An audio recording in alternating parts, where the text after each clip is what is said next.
আসসালামু আলাইকুম প্রিয় ভিউয়ার, এই মুহূর্তে আরেকটি সেল আপডেট। ভাইয়া কিন্তু এই লঞ্চিং জিপি বাইকটা দিয়ে পালসার এনএস বাইকটা নিছে। Pulsar NS bike launching GP দিয়ে পালসার এনএস বাইক এমনি কত টাকা লাগলো আর কোথা থেকে আসলো সেই সম্পর্কে জানবো ভাইয়ের নিজ মুখে। আসসালামু আলাইকুম ভাই। ওয়ালাইকুম সালাম ভাই। ভাই ভালো আছেন? জি ভাই ভালো ভাই আছি। কোথা থেকে আইছেন? ভাই ঢাকা কেরানীগঞ্জ থেকে। ঢাকা কেরানীগঞ্জ থেকে। জি এই লঞ্চিং জিপ লঞ্চিং বাইকটা দিয়ে এনএসটা নিছেন, কত টাকা লাগছে আপনার? ভাই 20,000। আর 20,000 টাকা এটা এমনি ভরতে হইছে। জি এটার পেপারস কি সব বুঝে পাইছেন? জি বুঝে পাইছি। লেনা দেনা সব ক্লিয়ার। ক্লিয়ার। এখন কি ভাই এটা ঢাকা চালা দিবেন? জি জি।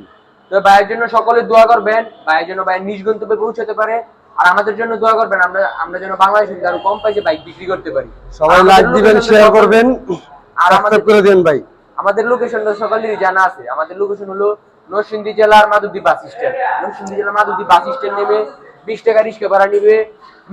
শীতলাবাড়ির মোড় মিড টাওয়ার আন্ডারগ্রাউন্ডের নিচে আমাদের সম্রাট বাইক গ্যালারি অবস্থিত। সকলে ভালো থাকবেন, সুস্থ থাকবেন। আল্লাহ হাফেজ।